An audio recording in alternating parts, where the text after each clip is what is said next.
Assalamualaikum warahmatullahi wabarakatuh. Waalaikumsalam warahmatullahi Waalaikumsalam wabarakatuh. warahmatullahi wabarakatuh. Waalaikumsalam warahmatullahi Iya, wabarakatuh.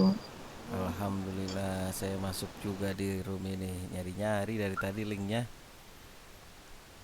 Baik, ini sudah berkumpul semua. Kita jam berapa ya? Pagi ini kan ya? Iya betul Ya, Pak, jam 8. Iya, jam 8 harusnya. Baik, sudah lewat waktu kita. Sudah berkumpul semua atau banyak yang tidak hadir hari ini? Iya ada yang Banyak yang belum pada datang, Pak. Oke, baik, baik, Belum pada join. baik. Oke, kita tunggu sebentar lagi kalau gitu ya.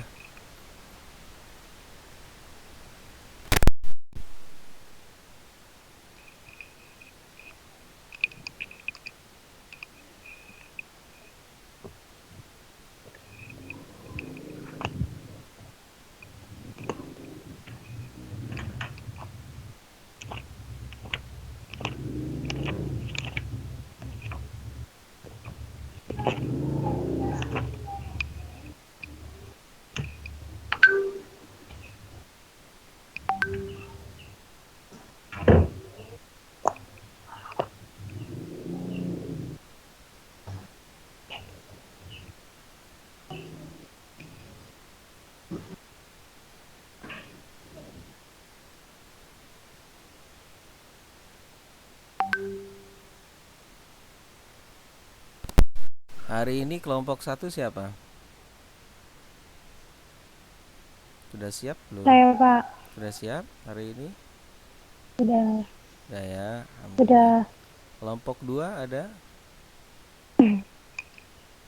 Kelompok 2-nya ada? Pak, Oke, sudah siap juga. ada Pak. Siap Sudah ya? Pak. Oke, alhamdulillah. Kalau gitu kita mulai sajalah sambil apa namanya? Menunggu kawan-kawannya yang lain ya. Ya Pak. Baik. Marilah kita mulai dengan membaca doa. Semoga hari ini ada manfaatnya untuk kita semua dan ada kebaikan bersama. Berdoa silakan. Bismillahirrahmanirrahim.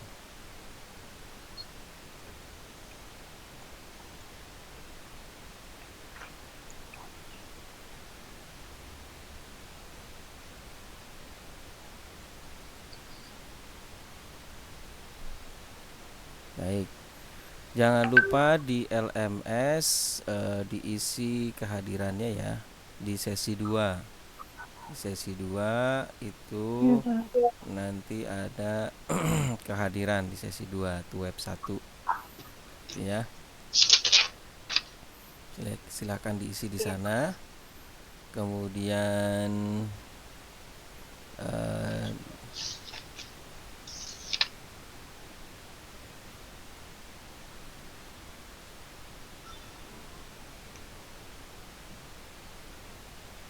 oh ada linknya di sini ya. Ada Pak di grup. Oh Di iya, deskripsi grup ada. iya, iya, iya, iya. Ternyata ada linknya di sini. Tadi nyari-nyari di chat, saya nyari-nyarinya nggak ketemu. Ya sudah. Baik, silakan kelompok 1 terlebih dahulu bisa share.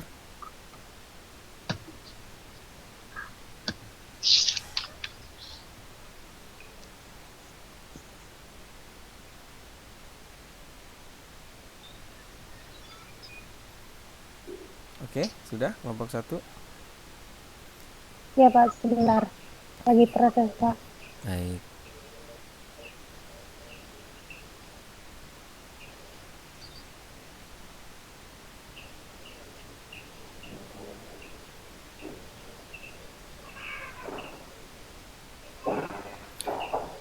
Ada kawan kita yang belum dapat kelompok di sini? Pak, Adinda saya Pak. Pak. Siapa? Siapa yang belum dapat? Anggita atau siapa? Adinda Pak. Adinda. Oh, Adinda. Adinda belum dapat kelompok ya? Oke. Iya Kamu Pak. eh, Soalnya waktu kemarin. Adinda belum dapat kelompok ya. Terus Iya, ada kawanmu lain tidak yang belum dapat kelompok atau kamu sendiri?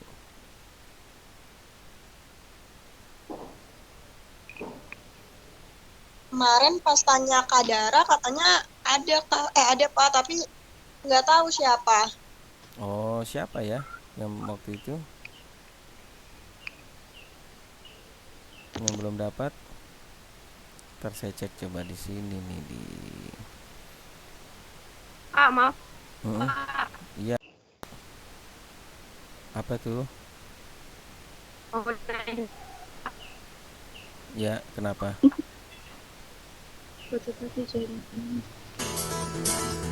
Oh, nggak bisa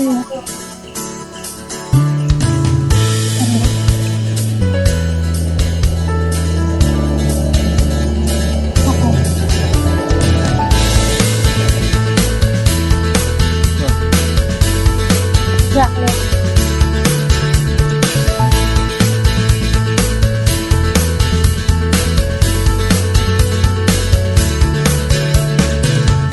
Dimulai sekarang, Kak. Iya, silakan.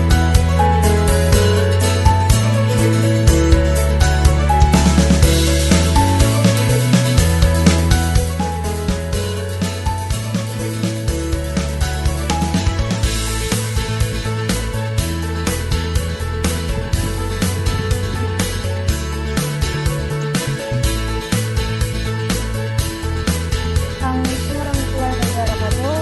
Salam. Perkenalkan, saya Anggita Suciwani bersama rekan saya, Raya Wijaya, mempresentasikan materi pada Anggita. modul 1 yaitu. Anggita, Kenapa, Pak? audionya kenceng banget ya.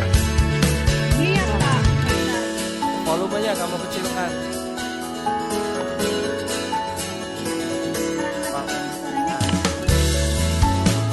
Di komputermu kali. Udah paling ini.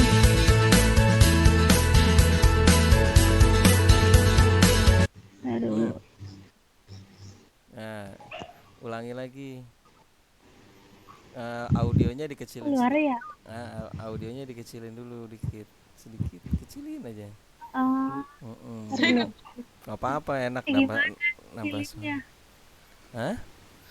Kecilin suaranya, Pak. Kamu Kalau yang di volume laptop, ntar jadi suara Bapak yang nggak kedengeran. Oh, di volume ini PowerPoint ada.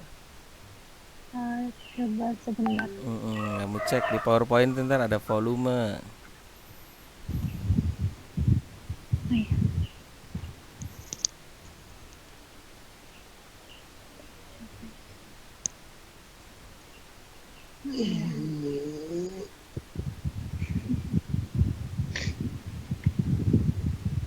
Nanti tenggelam suaranya soalnya kalau Iya, Pak, nggak kedengeran. mm-mm. Sebentar. Itu kan ada slideshow, terus ada media control tuh. Nanti ada audio. Atau di transition itu kan ada sound. Kamu taruhnya di mana itu Di audio? Nggak ada ini. Naruh audionya di transition atau di animation kelihatannya. Yang di atas ya, Pak? Iya, di atas tuh kan ada home, insert, draw, ada design, ada transition. Nah, yang Nggak ada, Pak. ada di animation. Nah, ini udah nggak ada suaranya malahan. Ini nggak ada suaranya. Nggak ada. Tapi di saya kedengeran, Pak. Oh, nanti kamu kedengeran. Ya udah. Ya udah gini, Iya. ya udah gini aja nggak apa-apa ya.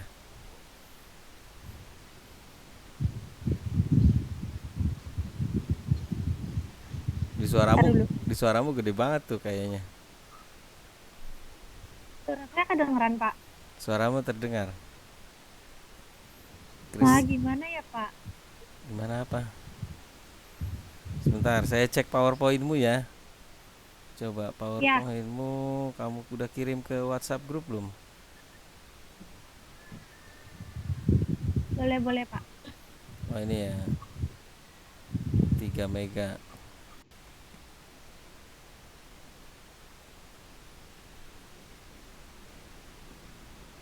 Ayo. Dikirim ke grup dulu Pak. Ya udah saya lagi download. Oke, Oke. Oh, ya udah. saya buka. Harus diklik. Diklik apa? Kalau mau ganti slide. Di mana naruh audionya nih? Ya, settingan Oh nih, audionya. kamu klik audio, kan ada, kalau kamu klik slide-nya, itu nanti di tengah-tengah slide-mu ada audio tuh, ada gambar audio. Itu kamu kecilin volumenya. Di tengah-tengah slide. Nih saya kasih lihat ya. Ya, boleh.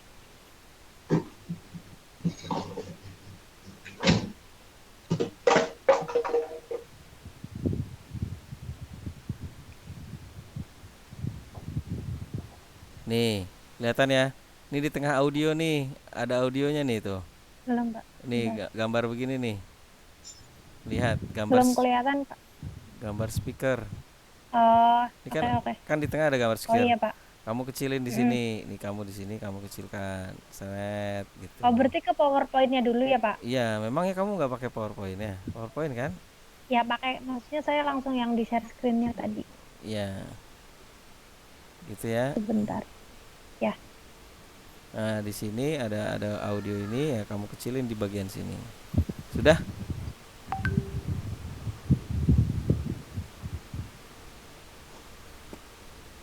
Oke, silakan. Bentar. Yuk. Bentar Pak, belum dikecilin. Hmm.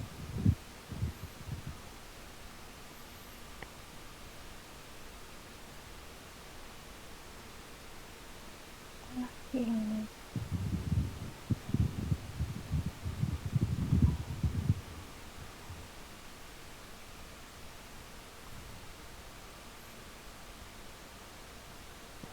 Oke, sudah ya.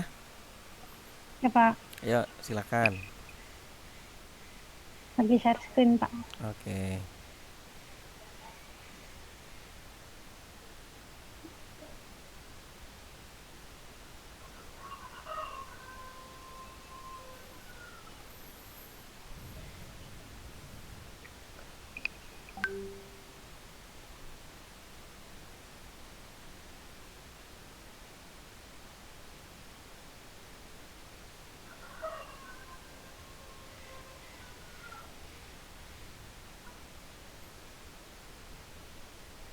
Loading. Klik aja. Yo, nah, sip. Ya sudah, ayo. Udah lanjut ya. Audionya nggak kedengeran tapi ya. Assalamualaikum warahmatullahi wabarakatuh. Waalaikumsalam warahmatullahi wabarakatuh. Perkenalkan, kami dari kelompok 1 yang beranggotakan Anggita Suciwayuni dengan Vera Lailatul Hidayah akan mempresentasikan materi modul pertama, yaitu pengantar ISBD. ISBD dalam perspektif pendidikan umum serta latar belakang dan arah pengembangan MPB ISBD. Yang pertama, hakikat pendidikan. Hakikat pendidikan umum. Pendidikan didefinisikan sebagai suatu usaha yang dilakukan secara sadar dan terencana untuk membentuk dan mengembangkan potensi diri seseorang atau sekelompok orang untuk memiliki kekuatan spiritual, keagamaan, pengendalian diri, kepribadian, kecerdasan, akhlak mulia, dan keterampilan yang diperlukan oleh dirinya sendiri, masyarakat, bangsa, dan negaranya.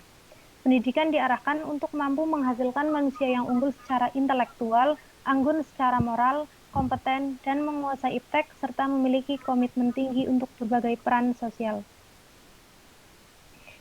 Pendidikan nasional kita merupakan pendidikan yang berakar pada kebudayaan bangsa Indonesia dan berdasarkan pada Pancasila dan Undang-Undang Dasar 1945. Tujuannya yaitu mencerdaskan kehidupan bangsa dan mengembangkan manusia Indonesia seutuhnya, yaitu manusia yang beriman dan bertakwa kepada Tuhan Yang Maha Esa dan berbudi luhur, memiliki pengetahuan dan keterampilan, kesehatan jasmani dan rohani, kepribadian yang mantap dan mandiri, serta tanggung jawab kemasyarakatan dan kebangsaan. Menurut Undang-Undang Sistem Pendidikan Nasional Nomor 20 Tahun 2003, pendidikan nasional berfungsi mengembangkan kemampuan dan membentuk watak serta peradaban bangsa yang bermartabat dalam rangka mencerdaskan kehidupan bangsa, bertujuan untuk mengembangkan potensi peserta didik agar menjadi manusia yang beriman dan bertakwa kepada Tuhan Yang Maha Esa, berakhlak mulia, sehat, berilmu, cakap, kreatif, mandiri, dan menjadi warga negara yang demokratis serta bertanggung jawab. Jenis pendidikan di Indonesia berdasarkan pasal 15 Undang-Undang Pendidikan Nasional Nomor 20 Tahun 2003. Yang pertama ada pendidikan umum, yaitu mengutamakan perluasan pengetahuan dan peningkatan keterampilan peserta didik dengan pengkhususan yang diwujudkan pada tingkat-tingkat akhir masa pendidikan. Yang kedua yaitu pendidikan kejuruan, tujuannya itu mempersiapkan peserta didik untuk dapat bekerja dalam bidang tertentu. Yang ketiga, pendidikan akademik, pendidikan tinggi yang mengarahkan terutama pada penguasaan dan pengembangan disiplin ilmu pengetahuan, teknologi, atau seni tertentu. Ini biasanya program sarjana dan pascasarjana. Yang selanjutnya yaitu pendidikan profesi, pendidikan tingkat tinggi yang diarahkan untuk mempersiapkan peserta didik agar memiliki pekerjaan dengan persyaratan keahlian khusus. Selanjutnya ada pendidikan vokasi, pendidikan tinggi yang diarahkan untuk mempersiapkan peserta didik agar memiliki pekerjaan dengan keahlian terapan tertentu maksimal setara dengan program sarjana. Lalu berikutnya ada pendidikan keagamaan, yaitu pendidikan dasar, menengah, dan tinggi yang mempersiapkan peserta didik untuk dapat menjalankan peranan yang menuntut penguasaan ilmu pengetahuan tentang ajaran agama atau menjadi ahli ilmu agama. Lalu ada pendidikan khusus, pendidikan yang diselenggarakan bagi peserta didik yang berkelainan atau bagi yang memiliki kecerdasan luar biasa yang diselenggarakan secara inklusif.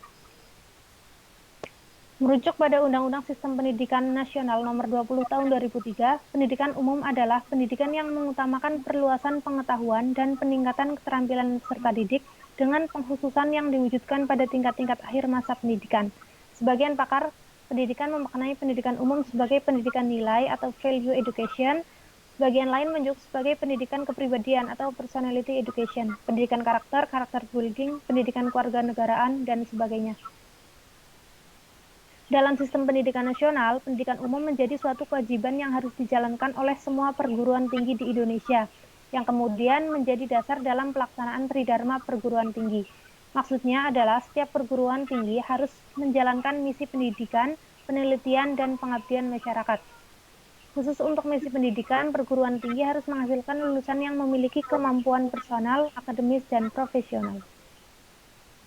Kemampuan personal yang dimaksudkan adalah memiliki komitmen yang tinggi pada nilai-nilai ketuhanan, kemasyarakatan, dan kebangsaan, memiliki sikap tingkah laku dan tindakan yang mencerminkan pribadi yang beriman dan bertakwa kepada Tuhan Yang Maha Esa, memiliki pengetahuan, wawasan, dan pandangan yang jauh ke depan, memiliki kepekaan dan tanggap terhadap masalah-masalah yang ada dalam kehidupan masyarakat.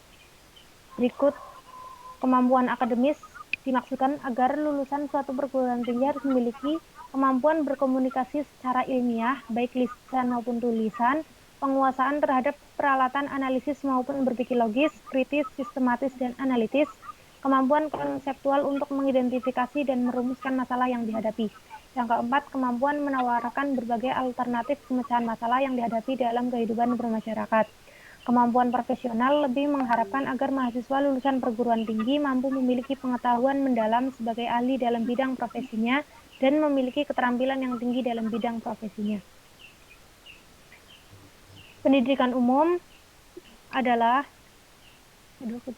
fondasi dari segala sesuatu yang berkenaan dengan pendidikan dasar dan pengalaman di perguruan tinggi, yang meliputi pengetahuan, keterampilan, perilaku, dan nilai-nilai yang didapatkan dari pelajaran komunikasi, matematika, ilmu pengetahuan sosial dan alam, serta humanisme.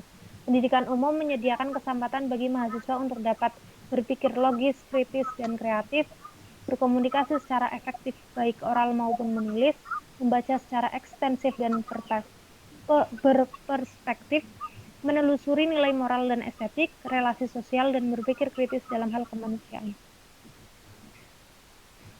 Kemudian ada 11 poin yang menjadi pendidikan umum, kesempatan bagi mahasiswa untuk dapat menjalankan ini, ada 11 poin. Kemudian makna esensial yang diberikan dalam pendidikan umum. Yang pertama, makna simbolik, meliputi kemampuan memaknai simbol-simbol bahasa dan matematika, termasuk juga simbol-simbol dalam bahasa isyarat, makna simbol dalam upacara-upacara, tanda-tanda kebesaran, dan lainnya. Yang kedua, makna empirik, kemampuan untuk memaknai benda-benda alam, hayati, manusia, dengan mengembangkan kemampuan teoretik, konseptual, analitik, generalisasi berdasarkan fakta-fakta dan kenyataan yang diamati. Yang ketiga, makna estetik, yaitu memaknai seni termasuk keindahan dan kehalusan serta keunikannya. Kemudian makna etik, yaitu membedakan dan memaknai yang baik dan buruk. Yang kelima, makna sionetik, kemampuan berpikir untuk membedakan mana yang benar dan mana yang salah. Yang keenam, makna sinoptik, kemampuan untuk memaknai agama, filsafat hidup, dan hal-hal yang bernuansa spiritual, serta kemampuan memaknai. Kemudian tujuan pendidikan umum yang disampaikan oleh Higher Education Corporation dalam Chester W. Harris tahun 1960. Yang pertama, mengembangkan pola tingkah laku seseorang untuk mengatur kehidupan pribadi dan bermasyarakat berdasarkan prinsip-prinsip etika yang sejalan dengan ide demokrasi. Yang kedua, berpartisipasi secara aktif selaku warga negara yang terdidik dan bertanggung jawab dalam memecahkan masalah sosial, ekonomi, dan politik yang terjadi dalam masyarakat, negara, dan bangsa. Yang keempat, menyadari untuk saling ketergantungan sebagai bagian dari masyarakat dunia dan bertanggung jawab sebagai pribadi untuk menggalang pengertian dan perdamaian antar bangsa. Yang keempat, memahami ide-ide orang lain dan menyampaikan ide-ide sendiri secara efektif. Berbagai ahli seperti Raven dan Bell serta Conan telah menyebutkan bahwa salah satu tujuan pendidikan umum adalah mengembangkan nilai-nilai dan keterampilan sosial. Nilai sosial sangat penting karena berfungsi sebagai acuan bertingkah laku terhadap sesama, sehingga dapat diterima di masyarakat. Raven memetakan nilai-nilai sosial atas beberapa subnilai, yaitu love atau kasih sayang, yang terdiri atas pengabdian, tolong-menolong, kekeluargaan, kesetiaan, dan kepedulian. Yang kedua, responsibility, yaitu tanggung jawab, terdiri dari nilai rasa memiliki, disiplin, dan empati. Dan yang ketiga, life harmony, atau keserasian hidup, terdiri atas nilai keadilan, toleransi, kerjasama, dan demokrasi. Yang kedua, yaitu hakikat pendidikan nilai. Pendidikan nilai mencakup kawasan budi pekerti, nilai normal, dan moral. Budi pekerti adalah buah dari budi nurani. Budi nurani bersumber pada moral. Moral bersumber pada kesadaran hidup yang berpusat pada alam pikiran. Nilai adalah gagasan atau konsep yang dipandang penting dalam hidup dan dipandang sebagai pedoman hidup. Nilai juga berhubungan erat dengan kegiatan manusia dalam memberikan makna terhadap sesuatu dalam kehidupannya, seperti sesuatu yang baik atau tidak baik, berguna atau tidak berguna, dan lain sebagainya. Dikemukakan oleh Ron Dizzy bahwa nilai memiliki polaritas dan hierarki. Polaritas berarti menampilkan diri dalam dua aspek, positif dan negatif. Sedangkan hierarki tersusun secara bergradasi atau bertingkat dari nilai yang tertinggi atau nilai yang diutamakan sampai nilai yang terendah yang tidak diutamakan. Hierarki nilai ini menurut Max Scheler ada kenikmatan, kehidupan, kejiwaan, dan nilai kerohanian. Serta menurut Profesor Notonegoro, hierarki nilai ini tersusun atas material, vital, dan kerohanian. Material yaitu segala sesuatu yang berguna bagi kehidupan jasmani manusia atau kebutuhan ragawi manusia, sedangkan vital segala sesuatu yang berguna bagi manusia untuk dapat mengadakan kegiatan atau aktivitas. Kerohanian meliputi nilai kebenaran yang bersumber pada akal, nilai keindahan atau nilai estetis, nilai kebaikan atau nilai moral, dan nilai religius. Nilai yang menjadi pegangan hidup seseorang terdiri atas unsur etika, estetika, dan moral. Etika adalah suatu nilai yang mengatur seseorang atau sekelompok orang dalam bertingkah laku dan bertindak sosial. Estetika adalah nilai yang menggambarkan keindahan. Unsur itulah yang membawa seorang individu sebagai makhluk sosial dan budaya dapat hidup bersama dalam lingkungan sosial yang berkualitas bertanggung jawab, dan memiliki kesadaran yang tinggi untuk dapat menghargai satu sama lain. Hakikat pendidikan nilai dalam pendidikan umum. Salah satu tujuan pendidikan umum adalah untuk mengembangkan nilai-nilai dan keterampilan sosial karena berfungsi sebagai acuan bertingkah laku terhadap sesama agar dapat diterima dalam masyarakat. Bahkan banyak pakar pendidikan memaknai pendidikan umum sebagai pendidikan nilai atau value education. Pendidikan nilai itu mencakup kawasan budi pekerti, nilai, norma, dan moral. Dengan begitu, dapat ditarik kesimpulan bahwa pendidikan nilai merupakan isi dari pendidikan umum. Dengan memberikan pendidikan tentang nilai-nilai, maka keberhasilan tingkat penyampaiannya berpengaruh terhadap tingkat pencapaian tujuan pendidikan umum. Dengan kata lain, pendidikan nilai merupakan bagian dari tujuan pendidikan umum. Yang selanjutnya adalah hakikat pendidikan ISBD. Hakikat ilmu sosial budaya dasar. Ilmu pengetahuan berbeda dengan pengetahuan. Ilmu pengetahuan atau sains berarti suatu proses untuk menemukan kebenaran pengetahuan. Karena itu harus mempunyai sifat ilmiah. Sedangkan pengetahuan atau knowledge adalah suatu wacana yang berhubungan dengan konsep tahu, yaitu pemahaman terhadap sesuatu yang bersifat umum dan spontan tanpa perlu penyelidikan. Secara umum, para ahli membagi ilmu pengetahuan yaitu atas ilmu pengetahuan alam, ilmu pengetahuan sosial, dan ilmu pengetahuan budaya. Pengelompokan inilah yang mendasari pengembangan mata kuliah alamiah dasar, ilmu sosial dasar, dan ilmu budaya dasar. Nah, latar belakang munculnya mata kuliah ISD dan IBD sekitar tahun 1970 adalah karena adanya pemikiran untuk mendekatkan berbagai disiplin ilmu, sehingga dapat mendorong mahasiswa untuk melihat permasalahan dalam masyarakat secara interdisipliner. Nah, kedua mata kuliah ini memiliki tingkat kompeten yang sama, yaitu untuk membentuk mahasiswa yang peka terhadap kondisi sosial dan budayanya, dan memiliki kearifan lokal dan kearifan budaya dalam menerapkan ilmunya di masyarakat. Sayangnya, kedua mata kuliah ini dihapuskan. Padahal di sisi lain, kondisi Indonesia itu semakin menunjukkan kekhawatiran di banyak pihak. Banyak ilmuwan yang berperilaku asosial menjadi kriminal terdidik, bahkan banyak yang masuk penjara. Banyak juga pemimpin dan politisi yang sadar atau tidak sadar berkhianat kepada bangsa dan negara demi ambisi pribadinya. Nah, oleh karena itu untuk memperbaiki kondisi dan membangun Indonesia yang lebih baik, maka dikembangkanlah mata kuliah ini, yaitu mata kuliah Ilmu Sosial dan Budaya Dasar. ISBD ini dibangun dengan visi, misi, dan tujuan dengan tingkatan kompetensi yang sama dengan mata kuliah ISD dan IBD. ISBD ini adalah suatu ilmu yang memiliki kompetensi penguasaan pengetahuan tentang keragaman, kesederajatan, dan kemartabatan manusia sebagai individu dan makhluk sosial dalam kehidupan bermasyarakat, serta memahami dan menghormati estetika, etika, dan nilai-nilai budaya yang menjadi pedoman bagi keteraturan dan kesejahteraan hidup dalam menata hidup kebersamaan dalam masyarakat. Nah, visi misi ISBD ini, yang pertama, visinya adalah membentuk mahasiswa sebagai manusia terpelajar yang kritis, peka, dan arif dalam memahami keragaman dan kesederajatan manusia yang dilandasi nilai-nilai estetika, etika, dan moral dalam kehidupan bermasyarakat.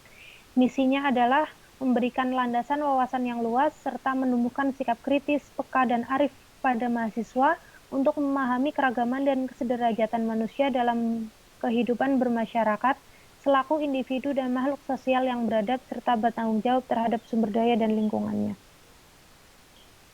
Tujuan secara umum adalah mengembangkan kesadaran mahasiswa dalam menguasai pengetahuan tentang keanekaragaman dan kesederajatan manusia sebagai individu dan makhluk sosial dalam berkehidupan bermasyarakat, menumbuhkan sikap kritis, peka, dan arif dalam memahami keragaman dan kesederajatan manusia dengan landasan nilai estetika, etika, dan moral dalam kehidupan bermasyarakat. Yang ketiga yaitu memberikan landasan pengetahuan dan wawasan yang luas serta keyakinan pada mahasiswa sebagai bekal bagi hidup bermasyarakat selaku individu dan makhluk sosial yang beradab dalam mempraktikkan pengetahuan akademik dan keahliannya. Menurut Profesor Abdul Qadir Muhammad, SH, secara umum tujuan ISBD adalah mengembangkan kepribadian manusia sebagai makhluk sosial atau zoopolitikon dan sebagai makhluk budaya atau homo humanus, sehingga mampu menanggapi secara kritis dan berwawasan luas masalah sosial dan budaya, dan masalah lingkungan sosial budaya, serta mampu menyelesaikan secara halus, arif, dan manusiawi masalah-masalah tersebut. Secara rinci dijelaskan pula bahwa di dalam tujuan umum SBD tersebut di atas terkandung 3 rumusan utama, yaitu pengembangan kepribadian manusia sebagai makhluk sosial dan makhluk budaya, kemampuan menanggapi secara kritis dan berwawasan luas masalah sosial budayanya dan masalah lingkungan sosial budaya. Yang ketiga, kemampuan menyelesaikan secara halus dan arif dan manusiawi masalah-masalah tersebut. Konsep-konsep dasar yang terdapat pada ketiga rumusan utama dari tujuan utama SBD di atas antara lain manusia sebagai makhluk sosial, manusia sebagai makhluk budaya, tanggapan kritis, wawasan luas, masalah sosial budaya, dan masalah lingkungan sosial budaya. Selanjutnya, pada materi ini akan disampaikan oleh rekan saya, yaitu Kak Vera. Kepada Kak Vera, silahkan. Ya, baik. Jadi di sini ada hakikat ISBD dalam pendidikan umum di perguruan tinggi. ISBD sebagai suatu mata kuliah di perguruan tinggi memiliki tujuan mengupayakan pembentukan manusia yang memiliki sikap kritis, peka, dan arif dalam melihat, memahami, dan mengatasi berbagai masalah sosial budaya yang terjadi di dalam masyarakat. Pendidikan umum adalah bagian dari program pendidikan yang diperlukan oleh semua manusia pada tingkat dasar untuk mengembangkan nilai-nilai perilaku, pengertian, dan keterampilan umum bagi semua warga negara sehingga mampu menjadi individu dan makhluk sosial yang memiliki estetika, etika, dan bertanggung jawab moral dalam keilmuan yang dimilikinya. ISBD dapat berperan dalam memberikan sumbangan atas tercapainya tujuan pendidikan umum di perguruan tinggi. ISBD menjadi bagian dari pendidikan umum.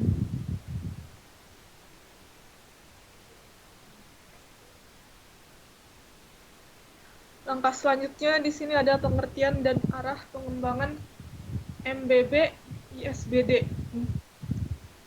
Apa itu MBB ISBD? Mata kuliah. Pak. Hah? Ya. Yang ini Ada apa? kelihatan kan? Slide-nya kelihatan kan? Iya. Ya, silakan. Langkah selanjutnya saya akan menjelaskan pengertian dan arah pengembangan MBB ISBD. Apa itu MBB dan ISBD? Mata kuliah berkehidupan bermasyarakat, ilmu sosial budaya dasar. Apa? Yang di slide-nya. Slide apa? Yang dipresentasikan dengan berbagai mata kuliah yang berisikan kan? Berisikan apa?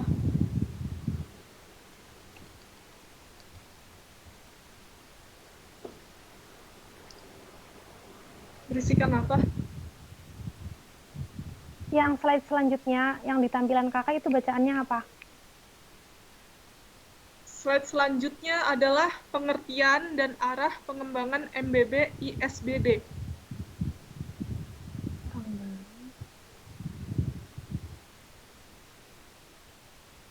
Nggak kelihatan ya?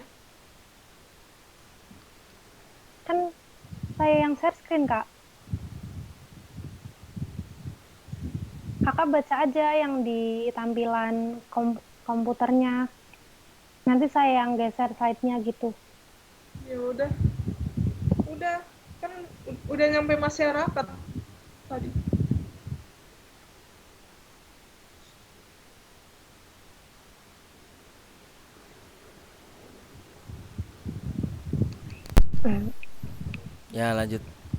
Ya lanjut dari sini aja nih, pengertian MBB ISBD. Apa itu MBB ISBD? Lanjut dari situ ya.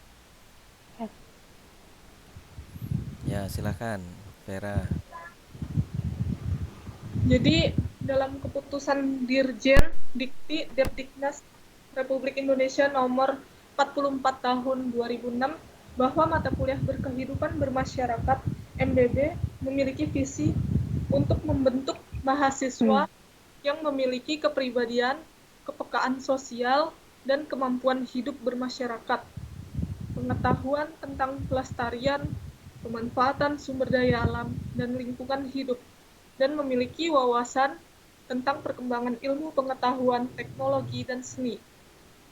ISBD sebagai mata kuliah memiliki tingkat kompetensi dasar menjadikan mahasiswa sebagai ilmuwan yang profesional, yakni yang berpikir kritis, kreatif, sistemik, dan ilmiah, berwawasan luas, etis, serta memiliki kepekaan dan empati terhadap solusi pemecahan masalah sosial dan budaya secara arif. SK Dirjen Dikti nomor 44 tahun 2006.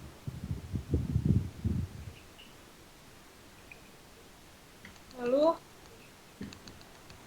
dengan adanya mata kuliah berkehidupan bermasyarakat MBB ini, mahasiswa diharapkan dapat mengembangkan potensinya sebagai manusia Indonesia yang peka, berwawasan, berdaya nalar tentang lingkungan sosial dan alamnya, sadar dan memahami hakikat hidup bersama sebagai anggota masyarakat yang bertanggung jawab terhadap lingkungan sosial maupun lingkungan alamnya, berkemampuan adaptasi secara aktif, membina hubungan dengan lingkungan baik sosial maupun alam secara berkelanjutan. Hal tersebut sesuai dengan visi dan misi MBB, seperti yang tercantum dalam keputusan Dirjen Dikti Depdiknas RI nomor 44 tahun 2006 bahwa mata kuliah berkehidupan bermasyarakat memiliki visi untuk membentuk mahasiswa yang memiliki kepribadian, kepekaan sosial, kemampuan hidup bermasyarakat, pengetahuan tentang pelestarian, pemanfaatan sumber daya alam dan lingkungan hidup, dan memiliki wawasan perkembangan ilmu pengetahuan, teknologi, dan seni. Selanjutnya, misi mata kuliah MBB adalah menumbuh kembangkan daya kritis, daya kreatif, apresiasi, dan kepekaan pada mahasiswa terhadap nilai-nilai sosial dan budaya demi memantapkan kepribadiannya sebagai hidup bermasyarakat selaku individu dan makhluk sosial yang bersikap demokratis, berkeadaban, dan menjunjung tinggi nilai kemanusiaan, bermartabat, serta peduli terhadap pelestarian sumber daya alam dan lingkungan hidup, memiliki kemampuan untuk menguasai dasar-dasar ilmu pengetahuan, teknologi, dan seni, ikut berperan mencari solusi pemecahan masalah sosial budaya dan lingkungan hidup secara arif. Dengan demikian, jelas bahwa MBB ISBD merupakan mata kuliah dasar yang menjadi landasan penting bagi mahasiswa di perguruan tinggi untuk kehidupannya kelak sebagai manusia Indonesia yang terdidik, profesional, dan memiliki keahlian serta tanggung jawab dan memiliki nilai-nilai moral yang luhur. Lalu, saya akan menjelaskan teknik pembelajaran ISBD yang harus berpegang pada metode pembelajaran ISBD yang menuntut untuk menempatkan mahasiswa sebagai subjek didik, mitra dalam proses pembelajaran, anggota masyarakat dan warga negara, mengupayakan peningkatan kemampuan pemahaman first hand pada mahasiswa, yaitu para mahasiswa diajak untuk memahami berbagai gejala yang terjadi dalam kehidupan manusia dalam perspektif masyarakat, kebudayaan, dan lingkungan alam, meningkatkan intensitas komunikasi interaktif, dialog kreatif bersifat partisipatoris, efek demonstratif, diskusi responsif, telaah kasus, penugasan mandiri, ketimbang ceramah monolog, atau komunikasi satu arah yang bersifat paparan semata.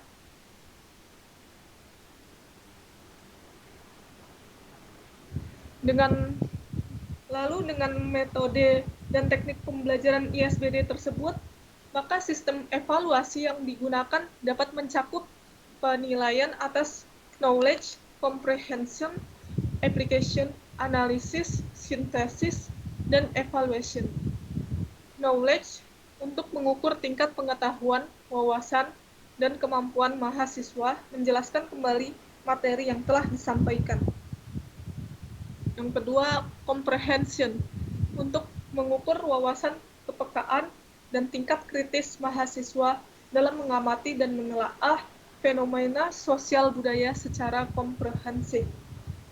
Yang ketiga, application untuk mengukur kemampuan mahasiswa dalam mengaplikasikan materi dari pokok bahasan yang diberikan dalam mengamati dan menganalisis fenomena sosial budaya, serta tingkat kemampuan mahasiswa dalam mengaplikasikan nilai-nilai berkehidupan bermasyarakat, seperti nilai-nilai toleransi, kebersamaan, keadilan, kesetaraan, dan kearifan, dalam menghadapi dan mengatasi fenomena sosial budaya. Yang keempat, analisis untuk mengukur kemampuan kritis mahasiswa dalam melakukan analisis fenomena sosial budaya dengan berpegang pada data yang otentik. Lalu yang kelima adalah sintesis untuk mengukur kemampuan kritis mahasiswa dalam mengambil suatu keputusan atau atas analisis yang dilakukannya. 6. Evaluation untuk mengukur tingkat kemampuan mahasiswa dalam mengevaluasi dirinya sendiri selaku makhluk sosial dan makhluk budaya dalam melihat dan menghadapi fenomena sosial budaya di dalam masyarakatnya.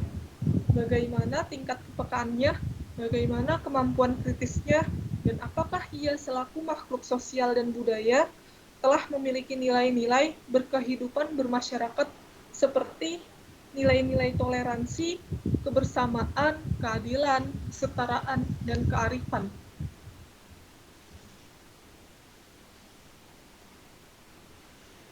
Jadi, kesimpulannya dengan demikian jelas bahwa MBB ISBD merupakan mata kuliah dasar yang menjadi landasan penting bagi mahasiswa di perguruan tinggi untuk kehidupan kelak sebagai manusia Indonesia yang terdidik, profesional, dan memiliki keahlian serta bertanggung jawab dan memiliki nilai-nilai moral yang luhur.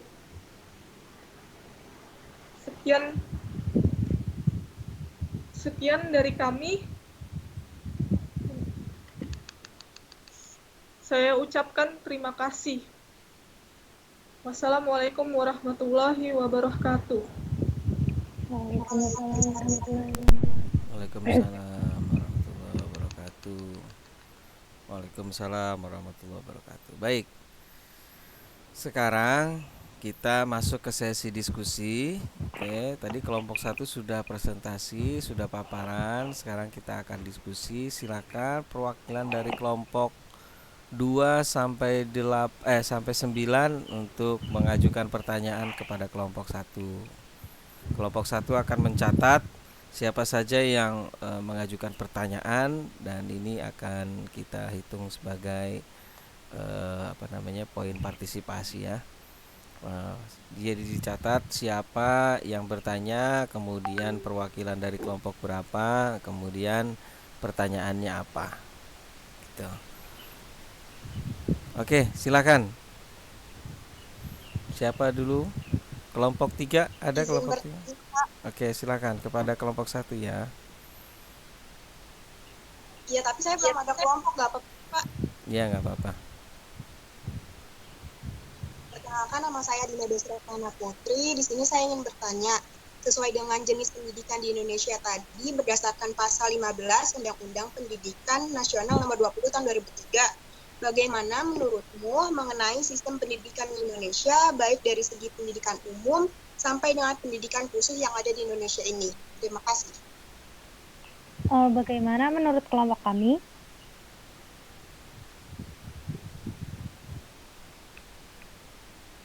Boleh pelan-pelan nggak, Kak, bacanya? Bagaimana dengan sistem pendidikan umum? sesuai dengan jenis pendidikan berdasarkan Mhm. Undang-Undang Nomor 13. Ya, bagaimana Menurut menurut saya, kelompok kami? ya, mengenai sistem pendidikan di Indonesia, baik dari segi pendidikan umum sampai dengan pendidikan khusus yang ada di Indonesia.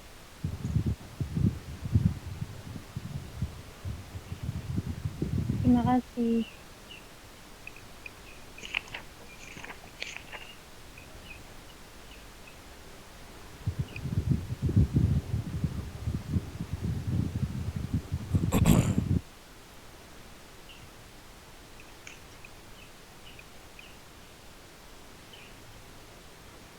Ada yang mau bertanya lagi? Oke, silakan. Siapa? Adinda ya? Iya, Pak. Adinda berkelompok dengan Aprilian ya? Aprilian Hoirunisa. Ya. Oh, iya, Pak. Jadi kamu nanti kontak atau berkomunikasi dengan Aprilian. Nanti saya berikan materi khusus saja ya. Karena ini yang kelompok lain sudah jalan, coba nanti kamu diberikan materi khusus saja.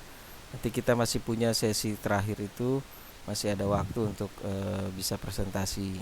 Gitu ya, Dinda ya. Iya, Pak. Baik. Aprilian ada nggak di sini?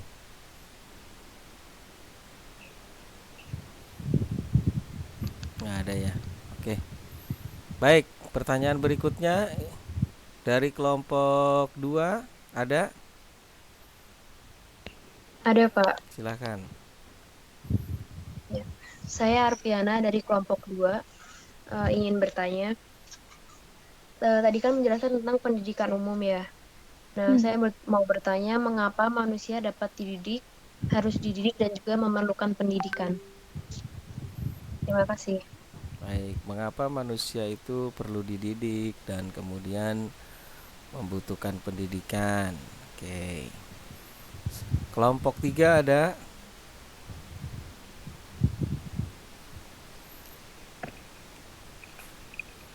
Kelompok 3? Oke, kelompok 3 tidak ada ya. Kelompok 4 ada pertanyaan? Kelompok 4 tidak ada pertanyaan juga. Baik, kelompok 5 ada? Ada, Pak. Silakan. Perkenalkan, nama saya Angelina Putri dari kelompok 5. Apakah pendidikan khusus di Indonesia sudah merata? Bagaimana menurut pendapat kakak-kakak tentang pendidikan khusus ini? Terima kasih. Baik, pendidikan khusus ini apakah sudah tersedia secara merata di seluruh Indonesia? Baik, silakan direspon dulu dari 3 pertanyaan yang sudah masuk, sudah dicatat ya. Sudah, Pak. Oke, silakan ditanggapi. Ada pertanyaan pertama dari Adinda, kemudian kedua dari siapa tadi ya? Arfiana. Arvina. Ya. Saya akan mencoba menjawab pertanyaan dari Arfiana. Ya. Mengapa manusia harus dididik dan membutuhkan pendidikan? Menurut saya, kenapa manusia memerlukan pendidikan itu untuk mengembangkan potensi yang dimiliki dan untuk bertahan hidup. Kalau kita kayak dari lahir kan kita supaya tahu selanjutnya kan kayak harus belajar, diajarin gitu. Jadi kita tuh tahu bagaimana langkah kita selanjutnya ke depan seperti itu. Nah, pendidikan ini nanti yang bisa berguna untuk dia di masa depan. Itu sih. Ini ya. Oke. Baik. Selain itu juga supaya dia itu mengetahui mana sesuatu yang baik dan yang buruk, mana yang berguna dan gak berguna buat dirinya sendiri dan orang lain, seperti itu sih. Oke. Inti terarahkan. Ya. Hidup. Apakah sudah terjawab Arfiana gitu dong? Dikonfirmasi. Oh ya. Apakah sudah terjawab Arfiana? atau masih kurang dengan jawabannya? Udah cukup. Oke, cukup. Terima kasih. Baik. Selanjutnya silakan menanggapi pertanyaan berikutnya.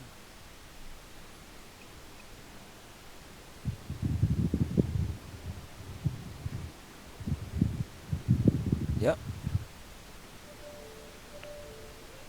Kak Vera barangkali mau menjawab pertanyaannya.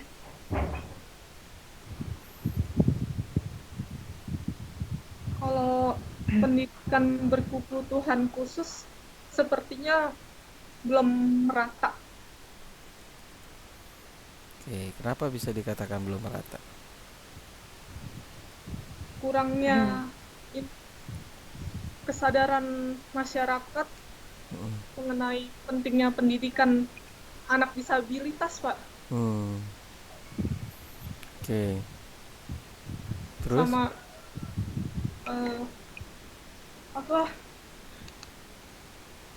apa? Tenaga pendidiknya kurang juga. Oke, tenaga pendidiknya kurang.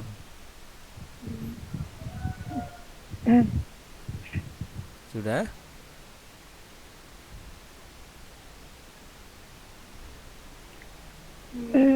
Ya, mungkin boleh menambahin ya. Boleh, silakan. Kalau yang kurang merata itu kayak yang di daerah-daerah terpencil kayak gitu, Pak. Kayak mereka kan pendidikan umumnya aja mereka masih kurang seperti itu ya. Apalagi pendidikan khususnya gitu. Faktornya bisa apa ya? Jauh. Iya sih kayak penggunaan media sekarang mungkin mereka belum seperti kita saat ini gitu. Masih kurang Karena penggunaan media sosialnya gitu. Jarak dari rumah ke sekolah juga jauh, terus bahkan ada yang memilih anaknya untuk maksudnya dikurung di dalam rumah gitu. Dikurung di dalam rumah? Iya, maksudnya nggak disekolahin gitu. Ada. Iya, Pak. Iya, soalnya ada kayak mungkin karena pengetahuan orang tuanya kurang, misal anaknya dia itu kayak ada kekurangan fisik gitu, Pak. Jadi mungkin karena dia nggak tahu, makanya anaknya jadi nggak disekolahin. Padahal dia harusnya bisa masuk ke sekolah khusus seperti itu. Iya.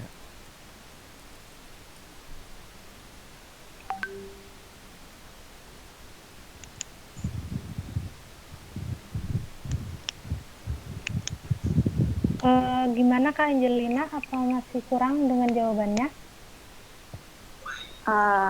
Terus aku mau nanya lagi, lantas kita sebagai mahasiswa, langkah apa yang kita harus lakukan untuk anak-anak yang berkebutuhan khusus? Kan kita kan tadi kan ada orang tuanya tidak tahu tentang pendidikan khusus. Tadi kan kita udah belajar tentang pendidikan, kita harus bagaimana mendidik manusia. Nah, langkah apa yang kita harus lakukan sebagai mahasiswa untuk memberikan informasi kepada anak-anak yang berkebutuhan khusus? Terima kasih.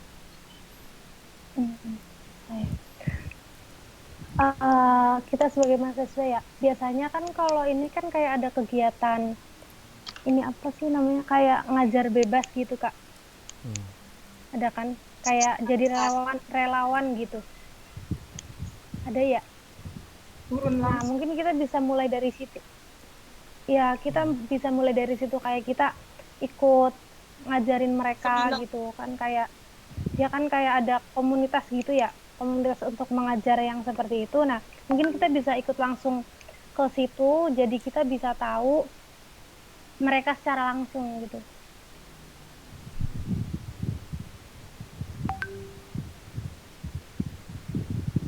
Kita bisa langsung mengedukasi, kayak ngasih pengertian ke mereka, kayak ngasih pembelajaran tentang pendidikan seperti itu.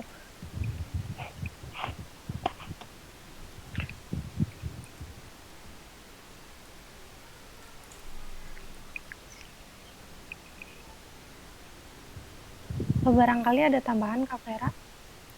Silakan, ada yang mau nanggapi lagi?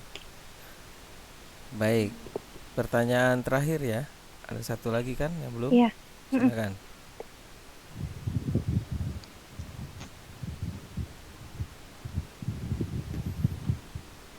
Oke. Kalau sistem pendidikan di Indonesia saat ini selalu mengalami perkembangan ya, sistem kurikulumnya. Oke.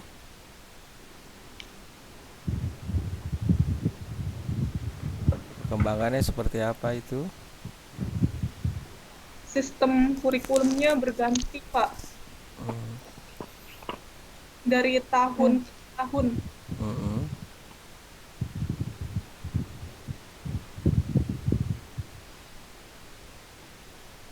Dan bahkan ujian nasional pun sekarang dihapuskan. Iya. Kamu setuju ujian nasional dihapuskan? Kayaknya kurang puas gitu. Maunya seperti apa? Ya adain aja ujian gitu, maksudnya biar tahu mana yang bener-bener bisa, mana yang enggak. Oh, gitu. Iya, iya. Apa kelulusan penentu kelulusan itu berarti selama kita belajar misalkan SMA dari Mm-mm. kelas 1 sampai 3 Mm-mm. dari perusahaan nah dari kelas 3 itu tadi nggak ada artinya apa-apa dong. Hmm. Ya, kenapa UN dihapuskan ya waktu itu? Apa masalahnya? Ya, Gimana Kak? ada pihak yang membocorkan kunci jawaban Masa secara karena bocor kunci jawaban langsung dihapuskan UN-nya? Dulu pernah terjadi bocor soalnya, tapi nggak dihapuskan UN-nya. Tapi ujian ulang. Gitu.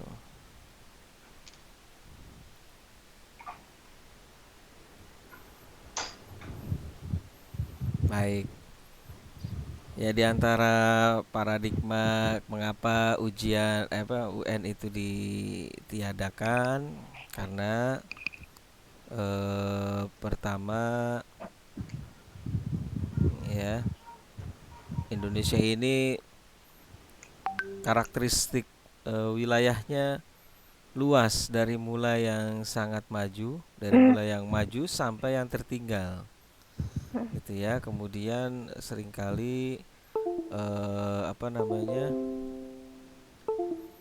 seringkali soal-soal itu tidak merepresentasikan atau mewakili apa yang mereka pelajari, karena soalnya seragam dari pusat dan perspektifnya perkotaan, padahal ada wilayah-wilayah seperti daerah-daerah pesisir atau daerah-daerah yang terluar dari Indonesia yang mereka punya kearifan lokal, dan itu tidak tercermin di UN gitu.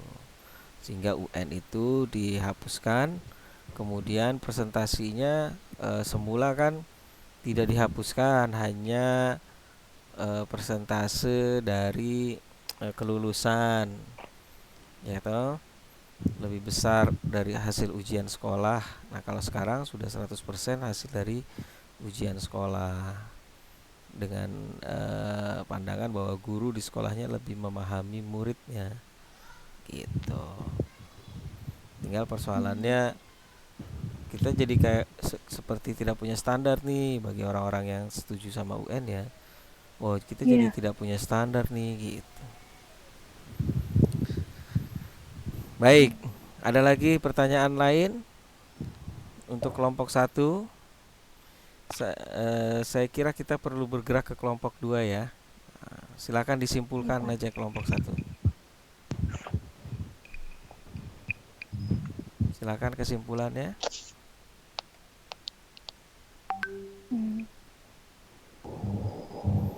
Kesimpulannya apa kita? Jadi apa ya, Hmm. pendidikan ISBD dan MBB itu berguna bagi kita sebagai mahasiswa gitu, MBB itu apa tadi? supaya melatih rasa tanggung jawab. Oke, supaya selain sebagai mahasiswa juga sebagai masyarakat gitu, supaya memiliki bersikap demokratis, berkeadaban, memiliki kesederajatan Mm-mm. dan menjunjung tinggi nilai kemanusiaan. Gitu.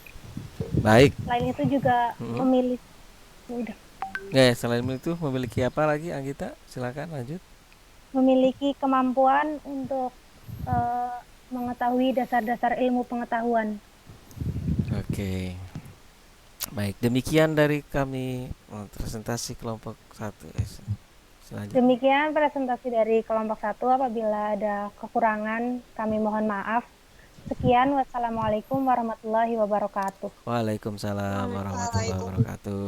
Waalaikumsalam. Baik, terima kasih kelompok 1. Kita beri applause dulu, tepuk tangan untuk kelompok 1. Baik. Kelompok 1 terima kasih sudah menjadi pemecah telur hari ini. Jadi kita sudah pecah telur hari ini. Sudah ada kelompok 1 yang menjadi pemantik diskusi. Saya kira kelompok selanjutnya akan kita dengarkan dari kelompok 2 ya. Kelompok 1 hasil notulen diskusi kita hari ini diantaranya adalah apa yang sudah kesimpulan dari materi yang tadi terakhir itu. Kemudian siapa yang bertanya, dari kelompok berapa, dan pertanyaannya apa. Itu catatannya tolong diletakkan di bagian diskusi di LMS kita. Oke? Ya, Pak. Bagian diskusi di LMS kita tolong diletakkan di sana, gitu ya. Ya, Pak. Baik. Kemudian kelompok 2 sudah ada? Ada, Pak. Oke, sudah siap? Siap. Baik, silakan. Ini Vera Anggita belum absen. Ya, Pak. Andi Setiawan, Dian Ika belum absen. Ananda Putri ada? Ananda Putri, Davin Donovan, Iwayan Eka, Fahriska Ayu, Dini Erika Putri, Almas. Coba saya panggil aja ya. Vera hadir ya. Oke, Vera hadir, Anggita hadir, Andi Setiawan, Andi hadir. Dian Ika, Dian Ika ada? Dian Ika. Halo Dian Ika. Dian Ika ada nggak di sini? Oke, Nggak ada. Dian Ika tidak hadir. Oke. Alia izin kerja shift pagi. Fasya Ali Prasetyo ada? Sudah tadi ya. Fasya sudah. Adriana Angelina sudah. Ananda Putri ada? Ada Pak, hadir. Hadir. Davin Donovan? Hadir, Pak. Hadir. Iwayan Eka? Iwayan Eka tidak ada. Fahriska Ayu? Fahriska? Ada juga. Dini Erika? Hadir, Pak. Oke. Fasya Alif, bentar ya. Fasya Alif mana? Almas. Pak, Fariska hadir, Pak. Hah? Fariska hadir. Fariska hadir. Oke. Pak Salif hadir, Pak. Pak Salif hadir, oke. Almas, Jerry Natasha. Pak, hadir, Pak. Almas ada ya? Hadir. Hadir. Dara ada. Dara masih monitor? Masih, Pak. Oke. Adinda ada? Hadir, Pak. Hadir. Erlina? Hadir, Pak. Erlina hadir ya. Oke.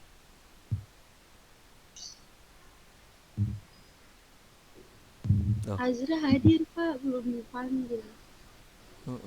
Sebentar. Azra. Loh, ini kok kamu nggak mau ngerekam dia? Vera sudah, Anggita sudah, Andi ada, Dian Ika tadi ada ya? Nggak ada, Pak. Ananda Putri tadi ada? Ada, Pak. Fahriska ada tadi ya? Iwayan ada? Iwayan?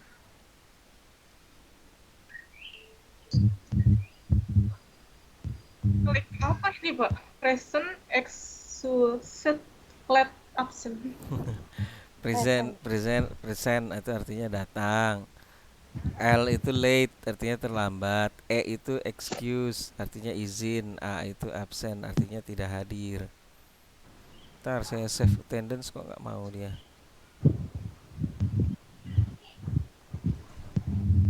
Oke. Dian Ika tidak ada, Iwayan tidak ada, Aprilian tidak ada. Erlina hadir ya? Hadir, Pak. Oke, baik.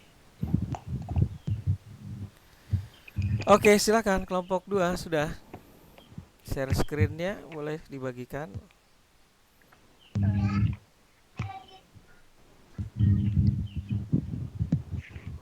Sudah? Iya, Pak. Ya.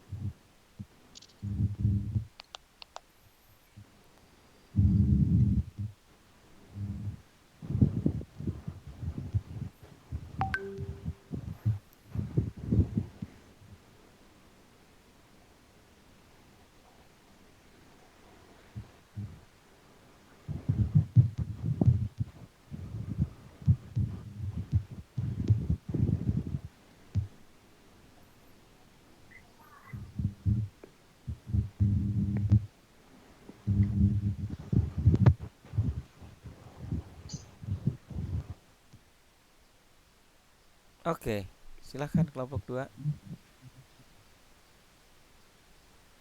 Oh, pakai handphone. Iya, pakai handphone. Oke, coba nggak bisa dibalik ya, nggak bisa di landscape ya.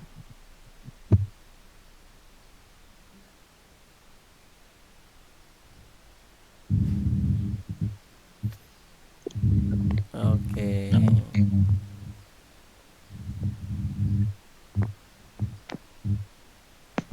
Pak, kelihatan? Kelihatan, silakan Arfiana. Ya. Assalamualaikum warahmatullahi wabarakatuh. Waalaikumsalam warahmatullahi wabarakatuh. Perkenalkan, kami dari kelompok 2 akan mempresentasikan modul 2 yaitu manusia sebagai makhluk budaya. Bolehkah dilanjut? Yang pertama, kegiatan belajar 1, manusia sebagai makhluk budaya. Ada subjudul yang pertama yaitu konsep-konsep dasar manusia. Sebagai makhluk biologis, manusia memiliki ciri-ciri yang sama dengan makhluk non-manusia dari suku primat. Namun, manusia juga merupakan makhluk budaya yang memiliki ciri-ciri khas yang membedakannya dengan makhluk non-manusia dari suku primat lainnya. Menurut Konjaraningrat atau Bapak Antropologi Indonesia, manusia adalah salah satu makhluk biologis yang menempati dunia ini bersama dengan makhluk-makhluk lain. Sebagai makhluk biologis, manusia digolongkan sebagai mamalia, karena manusia menyusui keturunannya bersama dengan beribu-ribu makhluk lain yang memiliki ciri biologis serupa. Lanjut, Kak.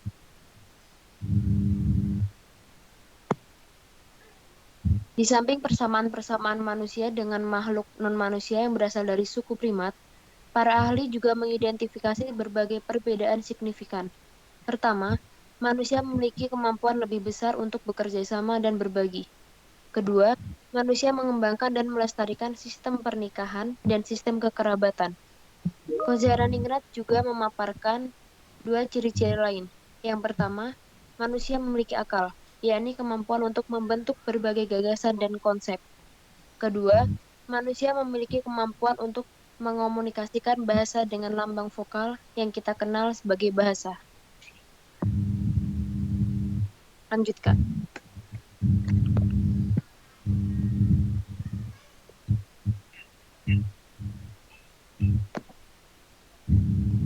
Subjudul yang kedua adalah hakikat manusia sebagai makhluk budaya. Seorang antropolog asal Inggris, E.B. Taylor, menurutnya, kebudayaan adalah kompleks keseluruhan yang meliputi pengetahuan, kepercayaan, kesenian, hukum, moral, kebiasaan, serta lain-lain. Kecakapan dan kebiasaan yang diperoleh manusia sebagai anggota masyarakat. Definisi tersebut memperlihatkan hakikat manusia sebagai makhluk budaya. Hal ini karena kebudayaan meliputi seluruh hal yang dimiliki manusia sebagai anggota masyarakat.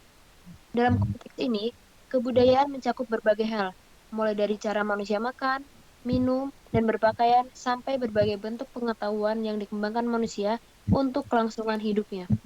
Mulai dari cara bercocok tanam, sampai teknologi komunikasi dan informasi. Lanjut, Kak. Konjaraningrat mengemukakan bahwa kebudayaan memiliki 3 wujud. Pertama, adalah wujud kebudayaan sebagai kumpulan ide-ide, gagasan, nilai-nilai, norma, dan peraturan. Wujud kebudayaan ini sifatnya abstrak dan tidak bisa dilihat. Kedua, adalah wujud kebudayaan sebagai kumpulan aktivitas dan tindakan berpola anggota masyarakat.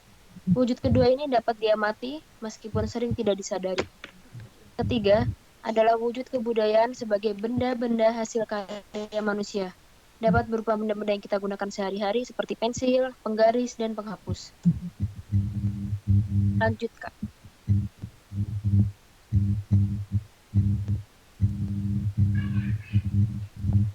Sebelumnya.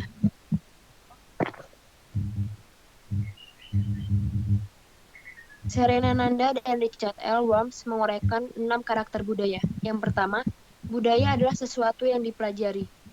2. Kebudayaan merupakan cara manusia menggunakan simbol untuk mengorganisir dan memberi makna pada hal-hal di sekitarnya.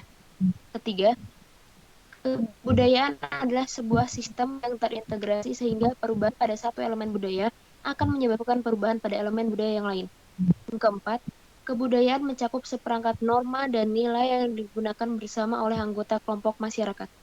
Yang kelima, kebudayaan membantu manusia untuk beradaptasi dengan dunia di mana ia tinggal. Yang keenam, kebudayaan selalu berubah karena dorongan dari dalam maupun dari luar budaya itu sendiri. Untuk materi selanjutnya akan dijelaskan oleh Kak Erlina Herawati. Silahkan, Kak. Ada budaya itu ada kemanusiaan dan menurut Konrad Philipp Kotak, beliau adalah seorang antropolog. Antropolog itu orang yang ilmu dalam ilmu antropologi.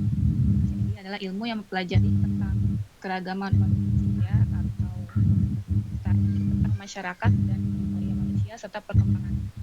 Jadi beliau memisahkan kebudayaan itu menjadi 2 berdasarkan jangkauannya.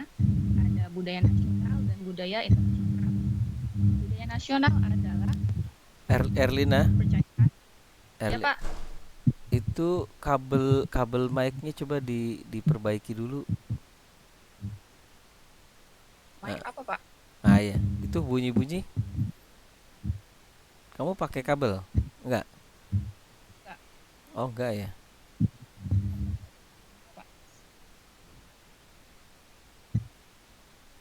Oke, sudah. Oke, silakan lanjut Erlina. Jadi menurut Konrad Philipp Kotak, kebudayaan itu dapat dibagi menjadi 2 berdasarkan jangkauannya. Ada budaya nasional dan budaya internasional. Budaya nasional itu adalah kepercayaan, pola perilaku yang dipelajari, nilai dan institusi yang dibagi oleh para warga dari sebuah negara. Sebagai contoh, orang Indonesia mengenal pakaian batik sebagai pakaian nasional. Jadi budaya nasional adalah suatu kebudayaan yang didukung oleh sebagian besar warga suatu negara, memiliki syarat mutlak yang khas dan dibanggakan, serta memberikan identitas terhadap negara dan warga negaranya. Apabila kita kaitkan dengan negara Indonesia, maka budaya nasional Indonesia adalah budaya yang dihasilkan oleh bangsa Indonesia sejak zaman dahulu sampai sekarang sebagai suatu budaya yang khas dan dibanggakan, serta mencerminkan jati diri dan identitas bangsa Indonesia. Contohnya pakaian batik. Batik itu merupakan kebudayaan nasional karena berasal dari budaya lokal, jadi dapat diterima oleh sebagian besar masyarakat Indonesia sehingga ditetapkan sebagai pakaian nasional Indonesia. Kemudian ada budaya internasional, yaitu tradisi-tradisi budaya yang melampaui batasan nasional. Artinya sudah melebihi batasan Indonesia, sudah di luar dari Indonesia. Misalnya, pemeluk agama Katolik Roma di berbagai negara di dunia memiliki kepercayaan, simbol, dan nilai yang sama yang disebarluaskan oleh gereja. Contoh lain lagi, Piala Dunia yang dinikmati berbagai masyarakat dari belahan dunia.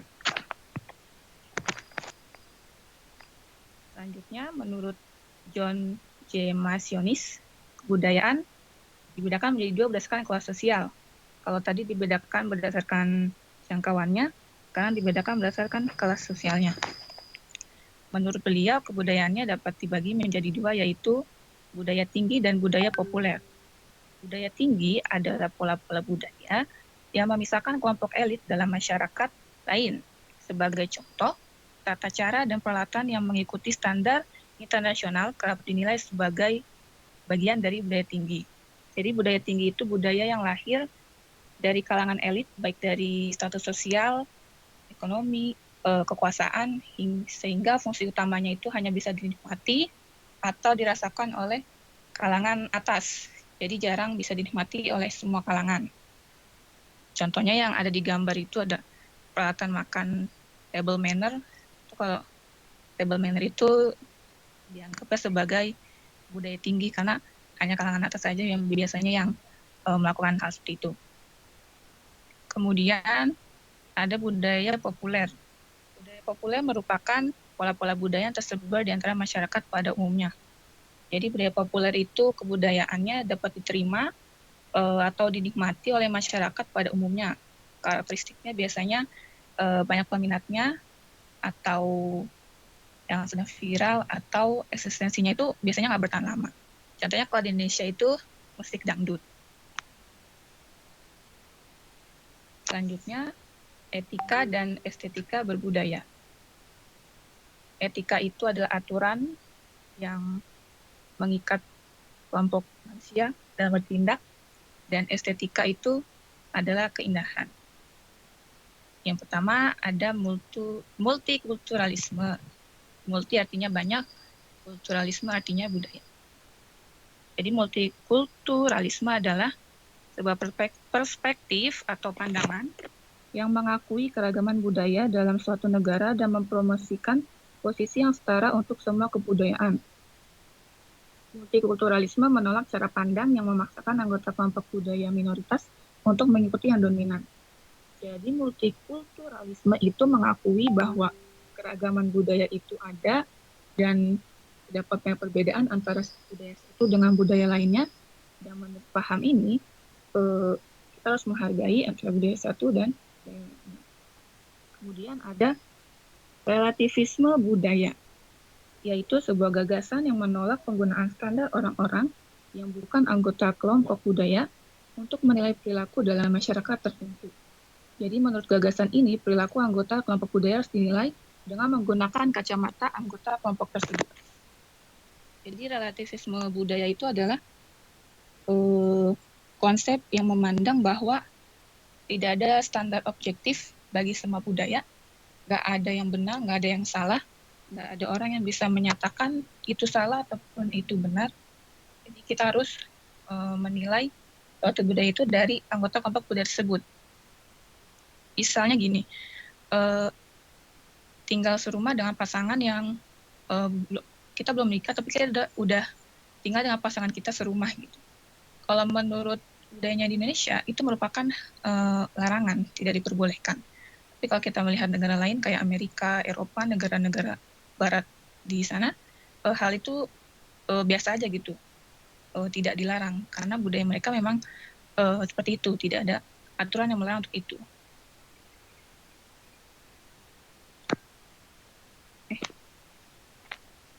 Kemudian ada hak asasi manusia. Menurut Undang-Undang Republik Indonesia Nomor 39 Tahun 1999 tentang HAM, yang dimaksud dengan hak asasi manusia adalah seperangkat hak yang melekat pada hakikat dan keberadaan manusia sebagai makhluk Tuhan yang Maha Esa dan merupakan anugerahnya yang wajib dihormati, dijunjung tinggi, dan dilindungi oleh negara, hukum, pemerintah, dan setiap orang demi kehormatan serta perlindungan harkat dan martabat manusia. Bersamaan dengan gerakan perjuangan HAM juga muncul kesadaran untuk memperjuangkan kebudayaan. Hak-hak kebudayaan ini ditegakkan oleh pemerintah. Menurut Komnas HAM, bentuk perlindungan hak dalam kebudayaan ialah kebebasan berekspresi. HAM penting dalam pelaksanaan kebudayaan karena HAM menjaga ruang berekspresi itu tetap ada. Selanjutnya ada permasalahan kebudayaan.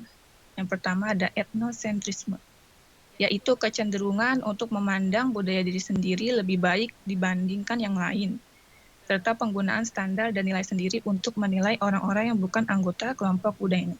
Jadi etnosentrisme itu menganggap budaya dia yang paling baik, yang paling benar, dan dia meremehkan budaya lain gitu. Tetapi sisi positifnya dia adalah menjunjung tinggi budayanya sendiri. Kemudian ada prejudis. Prejudis bisa disebut juga prasangka. Jadi sikap yang menilai lebih rendah sebuah kelompok karena asumsi tentang perilaku, nilai, dan kebiasaan kelompok tersebut. Sikap prejudis umumnya didukung oleh kepemilikan stereotip. Contohnya gini, kalau prejudis itu misalnya ada stereotip orang Batak itu ngomongnya selalu kasar gitu.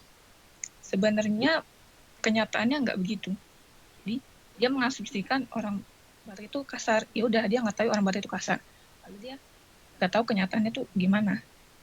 Karena budaya orang Batak itu di sana itu mereka rumahnya berjauh-jauhan. Jadi mereka tuh kalau ngomong antara satu dengan lain itu dengan suara yang lantang atau keras, bukan kasar. Jadi prejudis itu berprasangka atau menilai sesuatu sebelum mengetahui faktanya seperti apa. Kemudian ada diskriminasi. Diskriminasi itu kebijakan dan praktik yang menderai sebuah kelompok budaya dan anggotanya. Diskriminasi cenderung dilakukan oleh kelompok mayoritas terhadap kelompok minoritas.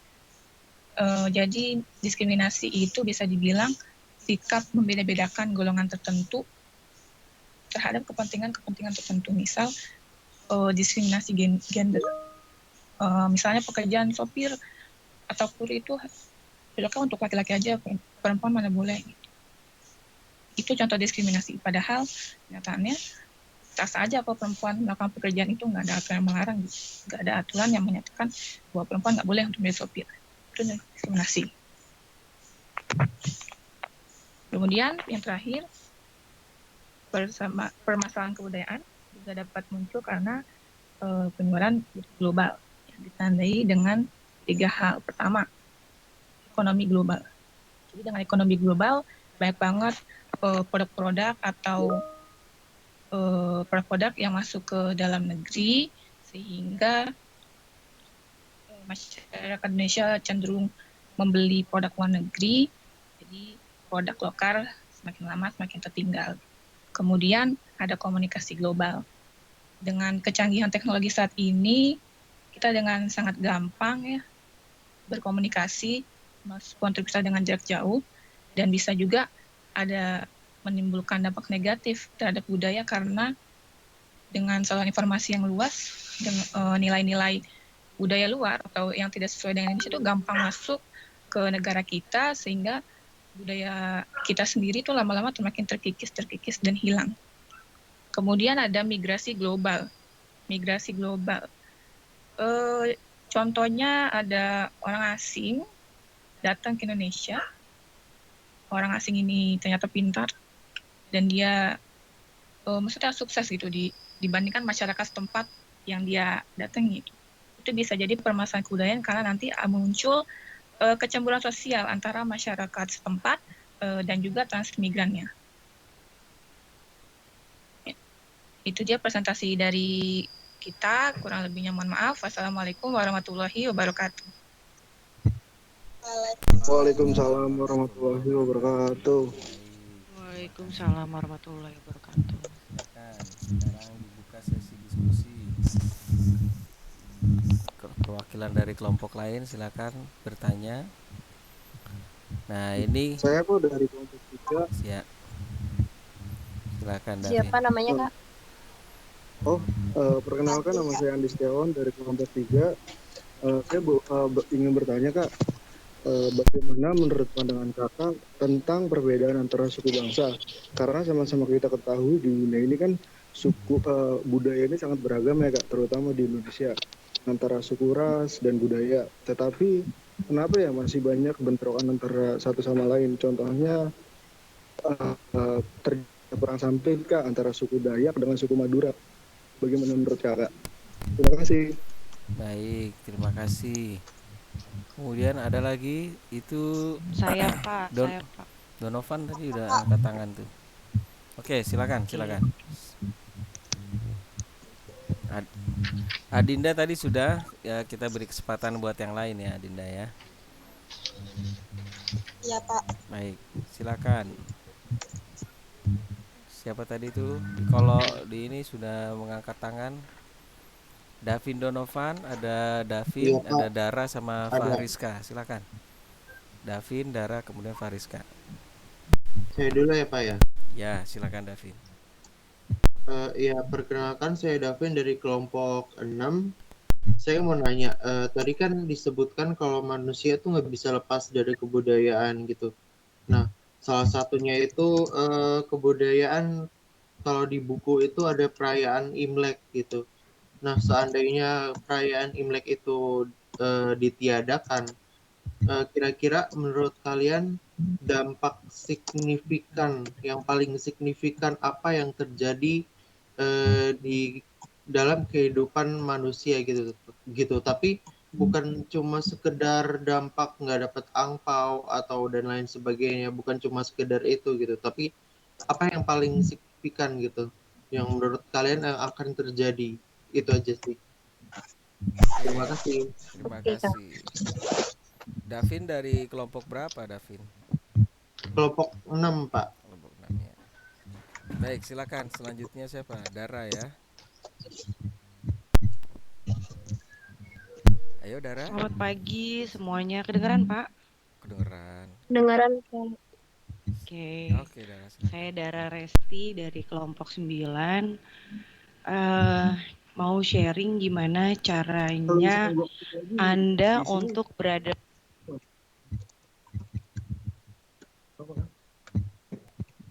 gimana? Ya, silakan lanjut Dara. Oke. Kenapa terhenti? Mau sharing aja sih gimana cara Anda untuk beradaptasi jika Anda harus berada di suatu daerah dari suatu daerah ke daerah yang lainnya, yang mana setiap daerah itu pasti punya budaya yang berbeda-beda. Gimana cara Anda beradaptasi secara efektif? Terima kasih. Terima kasih Dara. Dara. Ini sih keahlian Dara yang berpindah-pindah dari satu tempat ke tempat lain ya. Ya kan baru bilang, ya emang dia kerjanya di pramugari, emang bidangnya di Sidara, pindah-pindah di kota lain gitu. Iya. Kata dosen. Enggak, justru nanti justru saya juga masih pengen sharing sih, karena saya juga masih suka dapat keadaan atau kasus-kasus yang sebenarnya saya juga bingung harus kayak gimana gitu loh. Oke, gimana bersikap gitu ya. Oke. Iya, betul Pak. Baik, sudah ada Dara, Davin, dan tadi sebelumnya siapa? Arfi tadi siapa sebelumnya? Pertanyaan pertama dari siapa? Davin Pak sebelumnya. Sebelum Davin? Yang pertama Pak Andi. Oh, Andi. Oke, Andi Setiawan Pak. Oke, Andi, Davin, Dara ya. 3 dulu lah. Silakan direspon. Iya Pak. Yuk. Oke, sebentar Pak. Oke.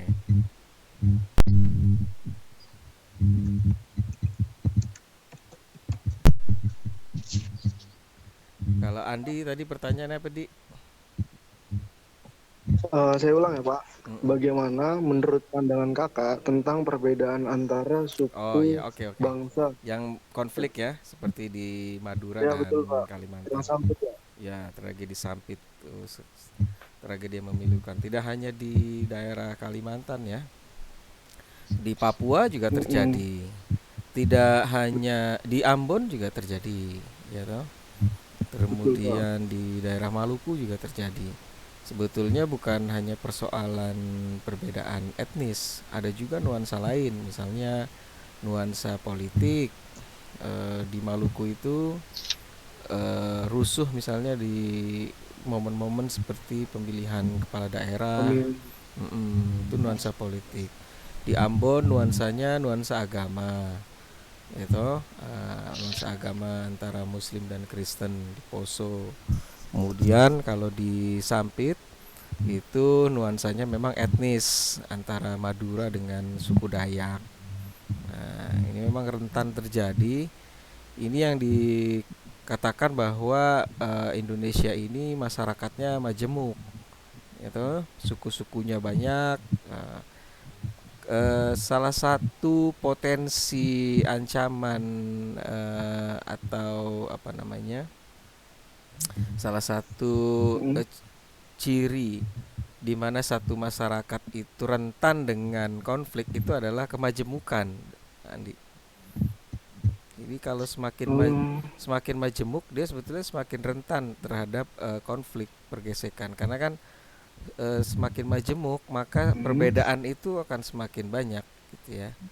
Nah, tinggal salah satu kelebihan dari Indonesia ini adalah dia punya satu deklarasi yang kemudian diangkat menjadi satu simbol pemersatu. Deklarasi apa tuh? Deklarasi Bhinneka Tunggal Ika bukan? bukan, deklarasi Sumpah Pemuda, ya. Sumpah Pemuda, bertanah air satu, tanah air Indonesia, bertumpah darah satu, tanah air Indonesia, berbangsa satu, bangsa Indonesia. Jadi kita ini ada suku-suku bangsa yang berbeda, tetapi mendeklarasikan menjadi bangsa yang satu. Bangsa yang ikatannya bukan primordialisme, tetapi lebih kepada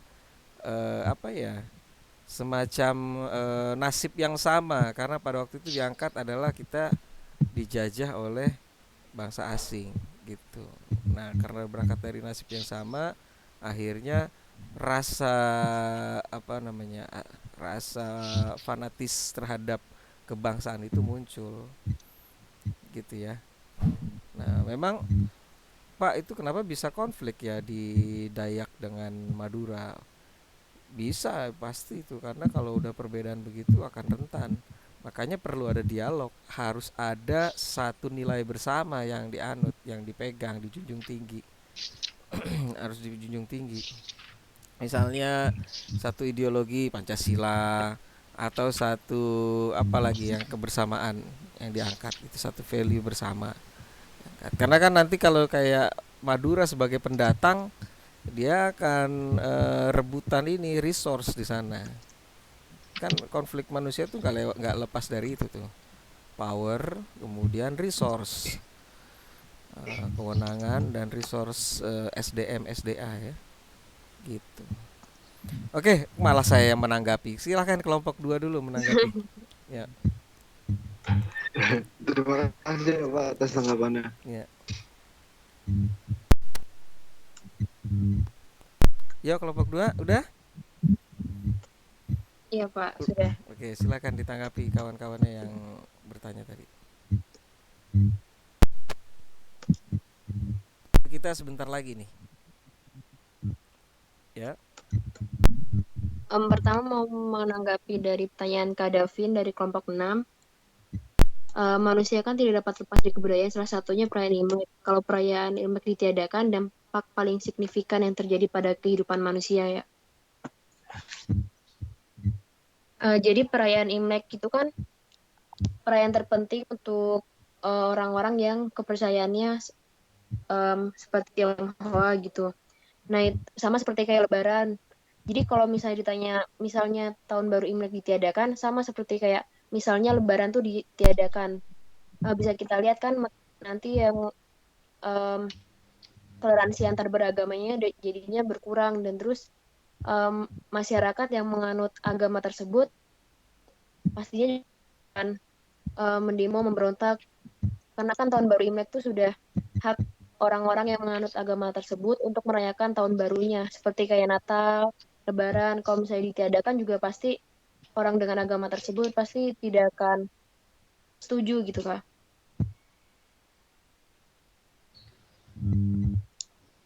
Gimana Kak Davin? Iya, cukup. Udah. Baik. Kita perlu tahu dulu Imlek itu bagian dari kebudayaan ataukah dia bagian dari perayaan agama. Tentunya kalau apa namanya dihilangkan dalam konteks represi, ya itu tidak bisa, tidak mencederai kebersamaan gitu ya. Oke, silakan lanjut.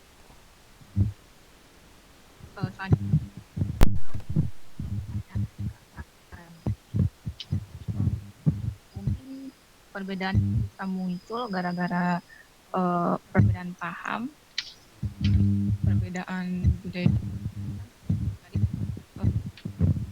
Kan bahwa ada relativisme budaya. Mungkin mereka tidak memahami atau melihat. Maaf Kak, suara kurang jelas. Iya.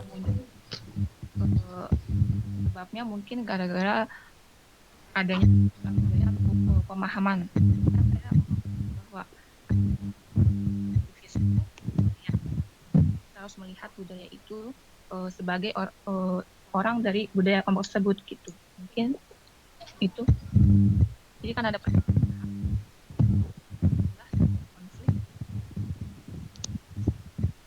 Mungkin seperti itu. Erlina, kamu tuh terdengarnya di telinga kawan-kawan tuh cuman wah wah wah wah wah, wah. Ya seperti itu, seperti intinya doang Erlina yang jelas. Ada suara listrik atau apa itu ya Erlina di tempatmu? Listrik atau kipas angin atau apa yang ada dekatmu itu Erlina? Gak ada apa. Gak ada apa-apa ya? Gak megang apa-apa ya? Handphonemu, kamu pakai handphone atau pakai PC? Handphone. Oh, handphonemu dicolok ke charger?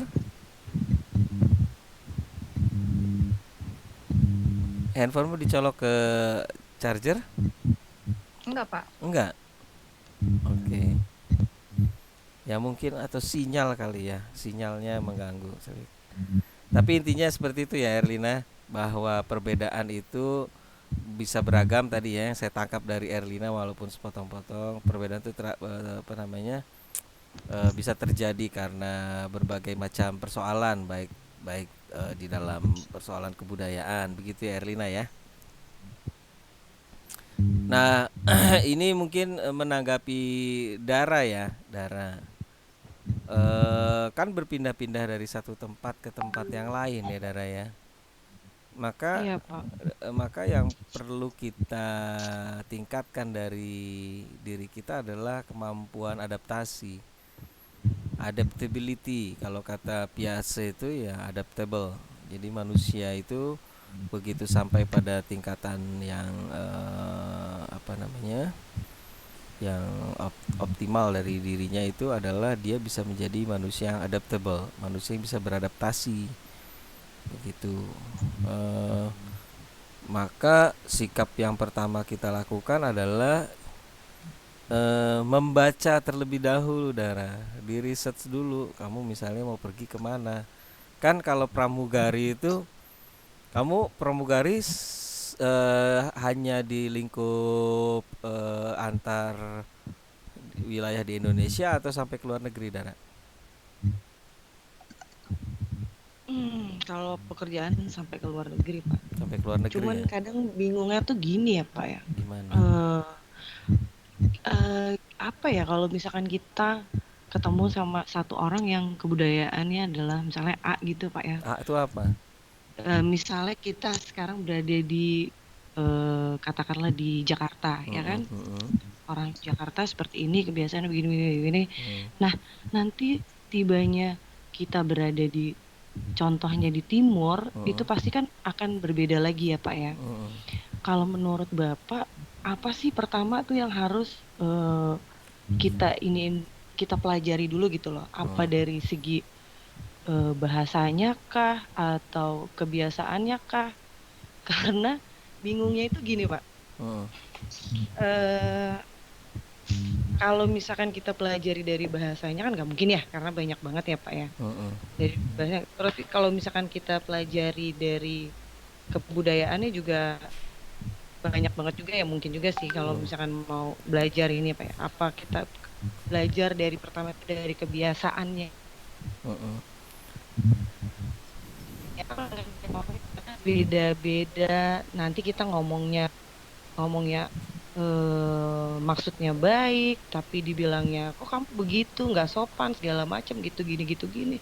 Kalau menurut Bapak sendiri aja deh, itu pertama kali kita kalau beradaptasi itu bagusnya dari apanya dulu ya Pak, yang kita sesuaikan sama kebudayaan tersebut, daerah tersebut gitu loh Pak. Baik, saya tanggapi ya. Menurut hemat saya kira-kira seperti ini, Dara. Misalnya Dara berada di dunia airlines, atau kemudian Dara berinteraksi dengan kebudayaan di sana. Pertama dilihat Dara nanti akan berkomunikasi dengan siapa, misalnya klien. Biasanya kalau di interaksi dengan klien, apa yang mereka butuhkan?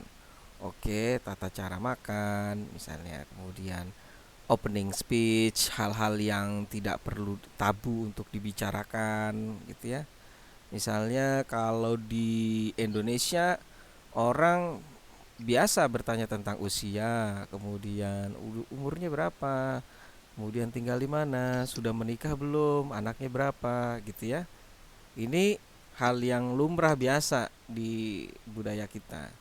Tapi kalau di Eropa itu hal yang sangat privasi, sangat privat.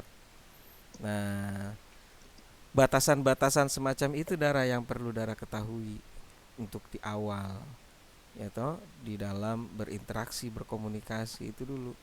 Jadi begitu masuk, oh mau pergi ke Saudi Arabia, lihat hal-hal apa, kamu bisa research hal-hal apa yang menjadi tema-tema untuk dibicarakan, untuk perkenalan, hal-hal apa yang tabu dibicarakan oleh masyarakat itu. Nah, mulai dari situ nanti bisa bergerak ke yang lainnya. Bergerak misalnya makanan yang mereka sukai. Biasa kan ada kalau orang Padang sukanya yang berbumbu. Nah, kalau dapat klien orang Padang ya kita bawa dia ke restoran masakan yang sesuai seleranya. Kalau orang Jawa sukanya yang manis misalnya, jangan kita bawa ke restoran yang pedas-pedas kayak ayam panggang Taliwang, nanti dia repot. Nah, semacam itu untuk kelanjutannya. Dan seterusnya. Tapi langkah awal yang bisa Dara lakukan itu melihat dari sisi komunikasi, karena kan kita berinteraksi tuh. Nah, tema-tema apa yang boleh dibicarakan, tema-tema apa yang tidak. Nah, selanjutnya baru bergulir tuh seiring waktu. Itu menurut hemat saya ya, Dara, entry pointnya di situ. Jadi lihat dari tema-tema diskusi atau komunikasinya, sehingga nggak salah kita ketika berkomunikasi. Jangan sampai ada gap komunikasi. Kan persoalannya itu kadang-kadang konflik muncul dari gap komunikasi. Komunikasi ya Pak ya, intinya Pak ya. Itu di awal, itu langkah awal. Dan menurut hemat saya kalau kamu berada di salah satu blind spot ya budaya ya, artinya kamu berada di wilayah kamu nggak ngerti sama sekali, lebih baik ya nggak usah terlalu apa ya istilahnya, tidak terlalu komunikasi terlalu terbuka lah, langsung gaul apa gitu, nggak usah. Kita membaca situasi dulu. Kalau kamu benar-benar nggak tahu gitu, soalnya tiba-tiba besok kamu Dara pergi ya ke Emirat, Lion Air dikirim pramugarinya untuk membantu Emirat untuk jamaah haji misalnya.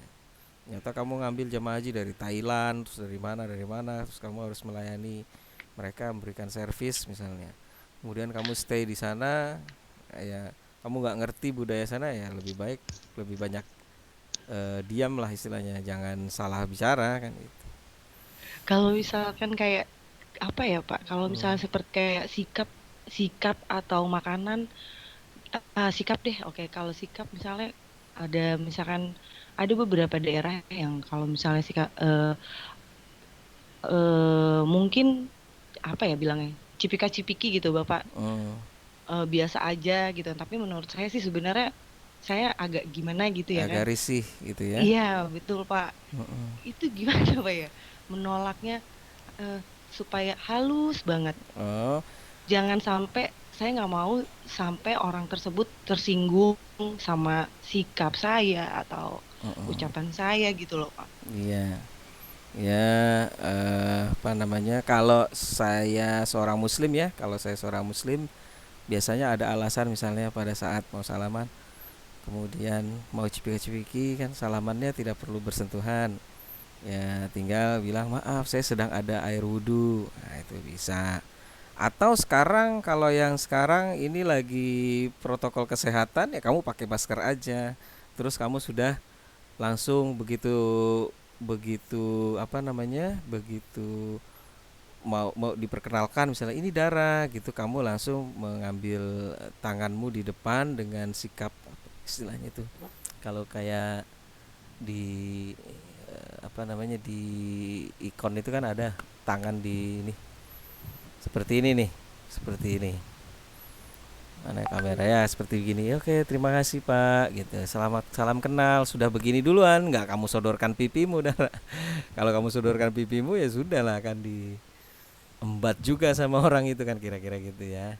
Nah, dia kamu langsung begini, itu saya kira itu sudah menjadi salah satu sinyal bahwa batasan itu ada di situ gitu ya. Nah, karena baru kenal kan, dan mereka juga perlu menghargai kebudayaan kita kok. Itu nggak mentang-mentang kita berada di wilayah kebudayaan mereka terus kita menghilangkan jati diri kita, enggak juga. Gitu. Kita tetap, makanya ada batasan, ada batasan. Ya kayak tadi tuh, budaya tinggal bersama, kalau di Eropa, di Amerika mungkin bisa kamu tinggal bersama, misalnya tiba-tiba stay di satu tempat, terus hotelnya digabung antara laki-laki dan perempuan, kamu bisa saja berkeberatan, misalnya Pak saya mohon izin tidak bisa bergabung dengan ini, saya mau meminta kamar sendiri, kan bisa begitu, walaupun mereka bilang nggak apa-apa, ini budaya di sini, gabung kok nggak masalah, saya butuh tempat ruang privat, karena kan punya hak juga kita, punya hak juga. Oke, berarti ini Gitu. aja ya Pak yang sesuai sama hati kita aja ya Pak ya, diutamainnya Pak ya. Sesuai Tapi dengan kadang suka bingung juga gitu loh, cara apa ya ngomongnya, apa ya nolaknya gitu loh Pak. Oh, kalau ntar aku bilang begini, kamu gini aja, kamu kan nggak biasa gini-gini gitu kan. Saya kadang suka bingungnya di situ. ya. Kamu nggak sopan gini-gini, kamu gimana sih gitu. Jadi kita punya prinsip, kita punya nilai yang kita pegang ya Dara, itulah kita pegang. Misalnya kamu punya prinsipnya seperti itu, nilai-nilai yang kamu anut ya kamu pertahankan itu. Itu menurut saya ya. Dan pilihlah kalimat atau kata yang paling tepat untuk berargumen begitu. Paling tepat. Misalnya, maaf Pak, saya nggak bisa cipika-cipiki lagi jerawatan. Bapak mau ketularan jerawatan lah. Kadang-kadang orang bisa accept kalau argumennya itu bisa diterima dari perspektif mereka, kira-kira gitu ya. Baik. Oke, pemilihan bahasa yang kedua berarti ya Pak. Cara kita Terima komunikasi. kasih Pak Sidi. Baik. Oke, saya kira kita cukupkan ya, jam kita sudah sampai di pukul 10. Kalian ada kelas lain ya? Betul? Ada kelas lain nggak? Enggak. Oh, nggak ada. Oke, saya yang ada kelas lain. Berarti saya yang ada kelas lain. Baik. Di sini ada Fahriska, Azra, Adriana. Nanti pertanyaannya yang belum sempat ada di sini, silakan di kolom diskusi, nggak apa-apa, diajukan aja pertanyaan. Silakan siapa kawan-kawan yang mau memberi tanggapan di chat diskusi LMS kita, nanti bisa memberikan respon di situ. Oke ya, silakan disimpulkan kelompok 2. Kelompok 2. Iya Pak. Silakan Arfi. Jadi untuk kesimpulannya, manusia sendiri adalah makhluk biologis dan juga makhluk budaya. Sebagai makhluk biologis, manusia dikenal dengan mamalia karena dia menyusui keturunannya dan juga salah satu suku primat. Sebagai makhluk budaya juga manusia memiliki ciri khas berbeda yang membedakan dia dengan non-manusia. Budaya sendiri ada kebudayaan nasional dan juga internasional. Baik, sekian presentasi dari kelompok 2, kurang lebih mohon maaf. Assalamualaikum warahmatullahi wabarakatuh. Waalaikumsalam warahmatullahi wabarakatuh. Baik. Waalaikumsalam warahmatullahi wabarakatuh. Oke, kita beri tepuk tangan dulu untuk kelompok 2. Oke ya, baik. Untuk pertemuan berikutnya di pertemuan sesi ketiga ada kelompok 3 ya. Oke, kelompok 3. Namun sebelum kelompok 3 presentasi, minggu depan itu kita akan adakan kuis.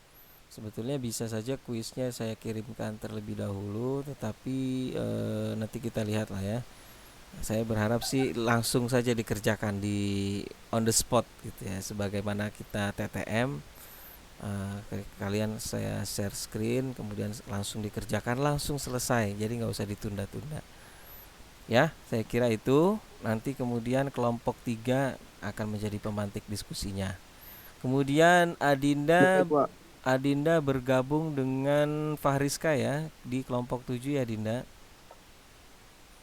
Iya, Pak. Ya, Fahriska, ada Fahriska monitor? Fahriska nanti Oke, Fahriska sama Adinda ya, karena kan Iwayan belum ada kabar kan? Ya, Pak. Baik. Mari kita akhiri dengan berdoa. Semoga hari ini bermanfaat buat kita semua. Dan saya doakan semoga semuanya dalam keadaan sehat walafiat selalu. Tidak ada kekurangan satu apapun. Yang punya hutang dilunaskan hutangnya. Yang jodohnya jauh jodohnya didekatkan. Yang lagi tipis dompetnya ditebalkan. Yang lagi galau diberikan ketenangan. Yang lagi susah dimudahkan. Pokoknya semoga semuanya dapat keberkahan hidup. Berdoa di dalam hati kita masing-masing sesuai keyakinan kita. Berdoa silakan.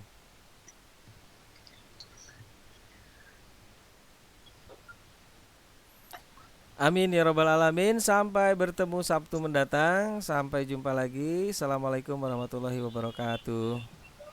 Terima kasih. Waalaikumsalam warahmatullahi wabarakatuh. Terima kasih, Pak. Makasih banyak teman-teman. Waalaikumsalam. Terima kasih, Pak. Ya. Assalamualaikum. Waalaikumsalam. Terima kasih Om sudah. Saya duluan ya. Terima kasih. Ya.